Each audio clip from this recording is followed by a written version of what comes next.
What's the millennial question? Apparently, millennials as a generation, which is a group of people who were born approximately 1984 and after, are tough to manage.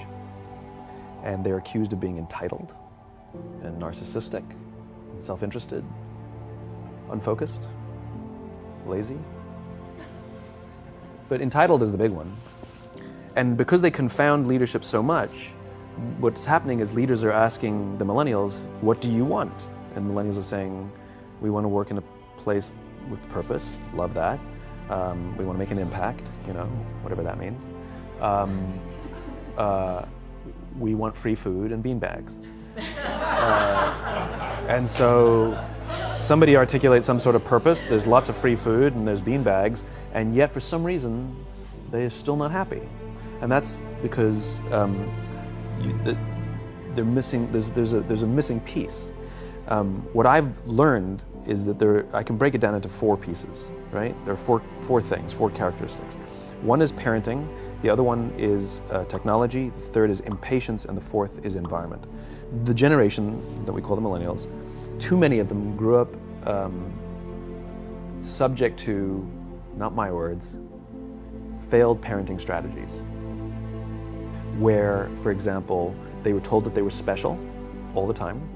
They were told that they could have anything they want in life, just because they want it. Some of them got into honors classes, not because they deserved it, but because their parents complained. And some of them got A's, not because they earned them, but because the teachers didn't want to deal with the parents. Some kids got participation medals. You got a medal for coming in last, right?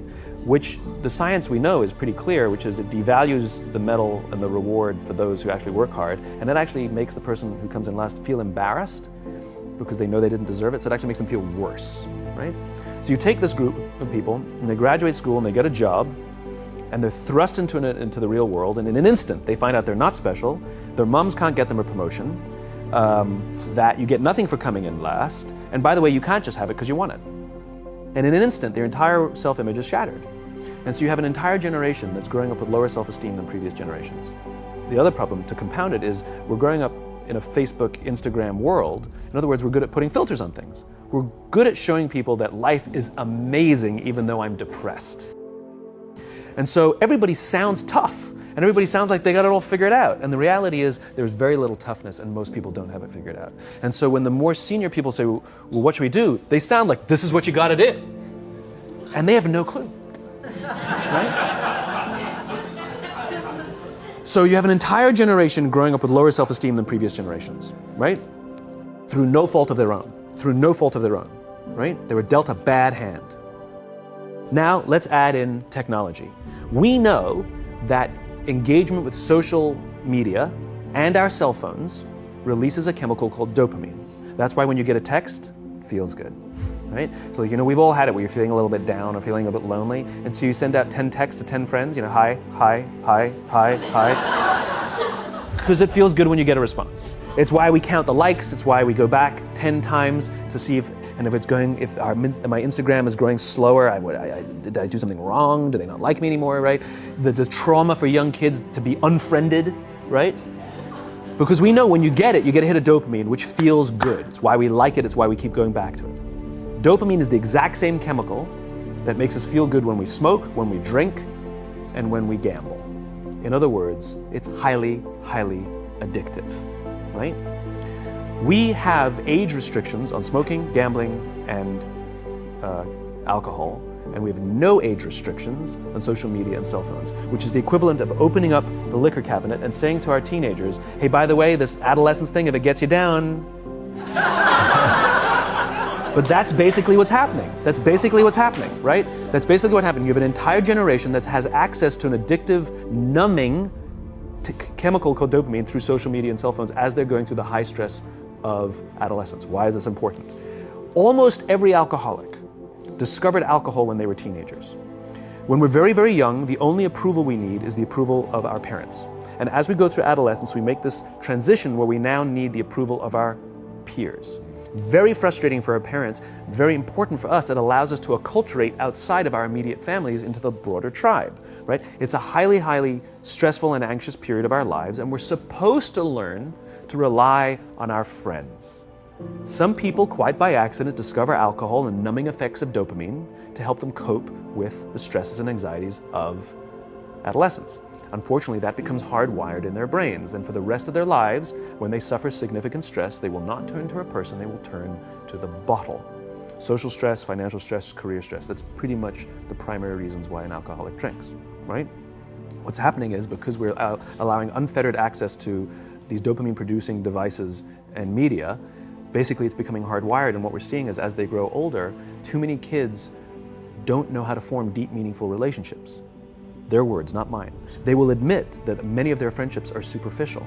They will admit that their friends, that they don't count on their friends, they don't rely on their friends, they have fun with their friends, but they also know that their friends will cancel on them if something better comes along. Deep, meaningful relationships are not there because they never practice the skill set, and worse, they don't have the coping mechanisms to deal with stress. So when significant stress starts to show up in their lives, they're not turning to a person, they're turning to a device, they're turning to social media, they're turning to these things which offer temporary relief. We know, the science is clear, we know that people who spend more time on Facebook suffer higher rates of depression than people who spend less time on Facebook. These things balanced. Alcohol is not bad, too much alcohol is bad. Gambling is fun, too much gambling is dangerous. There's nothing wrong with social media and cell phones. It's the imbalance. If you're sitting at dinner with your friends and you're texting somebody who's not there, that's a problem. That's an addiction.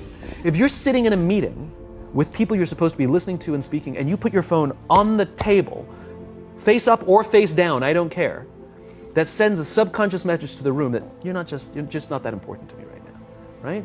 That's what happens. And the fact that you cannot put it away is because you are addicted, right? If you wake up and you check your phone before you say good morning to your girlfriend, boyfriend, or spouse, you have an addiction. And like all addiction, in time, it'll destroy relationships, it'll cost time, and it'll cost money, and it'll make your life worse. So you have a generation growing up with lower self-esteem that doesn't have the coping mechanisms to deal with stress. Now you add in the sense of impatience. They've grown up in a world of instant gratification. You want to buy something, you go on Amazon, it arrives the next day. You want to watch a movie? Log on and watch a movie. You don't check movie times. You want to watch a TV show? Binge. You don't even have to wait week to week to week, right? I know people who skip seasons just so they can binge at the end of the season, right? Instant gratification. You want to go on a date? You don't even have to learn how to be like, hey. You don't even have to learn and practice that skill. You don't have to be the uncomfortable one who says yes when you mean no, and says no when you mean no, and yes when you don't have to swipe right. Bang, I'm a stud. Right? You don't have to learn the social coping mechanisms. Everything you want, you can have instantaneously. Everything you want, instant gratification. Except job satisfaction and strength of relationships, there ain't no app for that. They are slow, meandering, uncomfortable, messy processes. And so I keep meeting these wonderful, fantastic, idealistic, hardworking, smart kids. They've just graduated school. They're in their entry-level job. I sit down with them and I go, how's it going? They go, I think I'm gonna quit. I'm like, why? They're like, I'm not making an impact. I'm like, you've been here 8 months. You know? It's as if they're standing at the foot of a mountain and they have this abstract concept called impact that they want to have in the world, which is the summit. What they don't see is the mountain. I don't care if you go up the mountain quickly or slowly, but there's still a mountain. And so what this young generation needs to learn is patience. That some things that really, really matter, like love, or job fulfillment, joy, love of life, self-confidence, a skill set, any of these things, all of these things take time. Sometimes you can expedite pieces of it, but the overall journey is arduous and long and difficult. And if you don't ask for help and learn that skill set, you will fall off the mountain, or you will, the worst case scenario, and we're already seeing it, the worst case scenario is we're seeing an increase in suicide rates, we're seeing an increase in this generation, we're seeing an increase in accidental deaths due to drug overdoses, we're seeing more and more kids drop out of school or take leaves of absence due to depression. Unheard of. These are all, this is really bad. The best case scenario, those are all bad cases, right?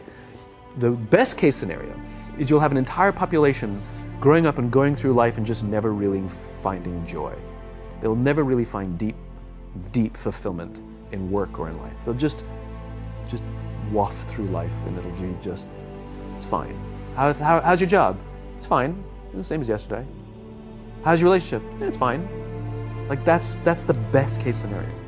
Which leads me to the fourth point, which is environment, which is we're taking this amazing group of young, fantastic kids who were just dealt a bad hand. It's no fault of their own. And we put them in corporate environments that care more about the numbers than they do about the kids. They care more about the short-term gains than the long-term life of this young human being. We care more about the year than the lifetime, right? And so we are putting them in corporate environments that aren't helping them build their confidence, that aren't helping them learn the skills of cooperation, that aren't helping them overcome the challenges of a digital world and finding more balance, that isn't helping them overcome the need to have instant gratification and teach them the joys and impact and the fulfillment you get from working hard on something for a long time that cannot be done in a month or even in a year. And so we're thrusting to them in corporate environments, and the worst part about it is they think it's them. They blame themselves. They think it's them who can't deal. And so it makes it all worse. It's